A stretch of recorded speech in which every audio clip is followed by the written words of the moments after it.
Welcome to Sethu Chitra kitchen. நான் பன்னீர் முறுக்கு பண்ணியிருக்கிறேன். இது வந்து நல்ல விசேஷ நாளில் கூட நீங்கள் செய்யலாம். ஸ்நாக்ஸாகவும் இதை பண்ணலாம். இதை செஞ்சுட்டு டொமேட்டோ சாஸ், மயோனீஸ், ஏதாவது சட்னி வச்சு கூட சாப்பிட்லாம். அவ்வளோ சூப்பராக இருக்கும். நீங்கள் அப்படியே கூட சாப்பிட்லாம், ரொம்ப நல்லாயிருக்கும். இதுக்கு பச்சரிசி மாவு 1 கப்பு எடுத்திருக்கேன். 1/4 கப்பு வந்து கடலை மாவு எடுத்திருக்கேன். உளுந்தம் மாவில் நான் இதில் சேர்க்கலை. இந்த பச்சரிசி மாவு வந்து வீட்டிலே அரைச்சது. ரேஷன் அரிசியில் தான் நான் அதை நல்லா திரித்து வறுத்து வச்சுருக்கேன். அதை தான் 1 கப்பு இதில் நான் சேர்த்துட்டேன். பன்னீர் வந்து 1/4 கப்பு வர அளவுக்கு எடுத்துக்கோங்க. இது வீட்லேயே நான் செஞ்ச பன்னீர் தான். இது 1/2 லிட்டர் பாலில் பண்ண பன்னீர். நீங்கள் வந்து கடையில் போய் 200 கிராம் பன்னீர் வாங்கினாலுமே எவ்வளோ ரேட் ஆகுது. நீங்கள் வீட்லேயே அழகாக நீங்கள் வந்து கம்மியான ப்ரைஸ் வச்சே நீங்கள் வந்து பன்னீர் பண்ணிடலாம். இது எப்படி பண்ணுறது அப்படின்றத என்னுடைய சேது சித்ரா கிச்சனில் நான் சொல்லியிருக்கேன். நீங்கள் போய் வீடியோவை பாருங்கள். இதுக்கு வந்து 1 ஸ்பூன் நெய் விட்டுருக்கேன். ஓமம் 1 ஸ்பூன். நீங்கள் ஜீரகம் இருந்தால் சேர்த்துக்கோங்க. ஓமம் வேண்டான்றவங்க ஜீரகம் சேர்த்துக்கோங்க. எனக்கு நெய் இல்லைன்றவங்க வெண்ணெய் இருந்ததுன்னா வெண்ணெய் உருக்கி சேர்த்துக்கோங்க.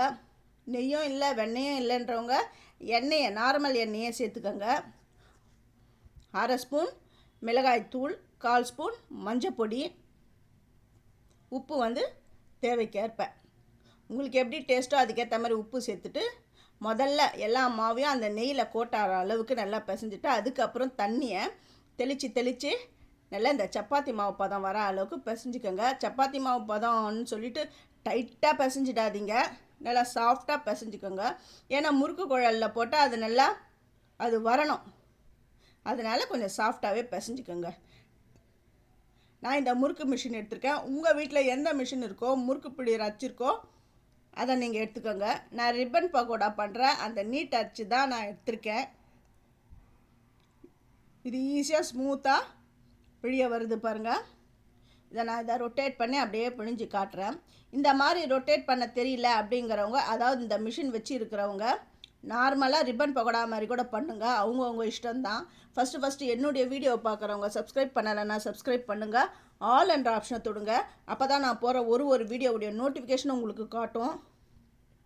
உங்களுக்கும் யூஸ்ஃபுல்லாக இருக்கும். ஃபஸ்ட்டு எண்ணெய் காஞ்சிடுதான்னு நான் பார்க்குறேன். எண்ணெய் நல்லா காஞ்சிடுது.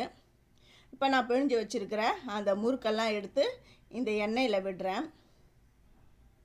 இப்படி தான் முறுக்கு பண்ணணும்னு அவசியம் கிடையாது. உங்களுக்கு என்ன விதமான என்ன டைப்பாக வேணுமோ அந்த டைப்பாக கூட நீங்கள் பிழிஞ்சிக்கலாம்.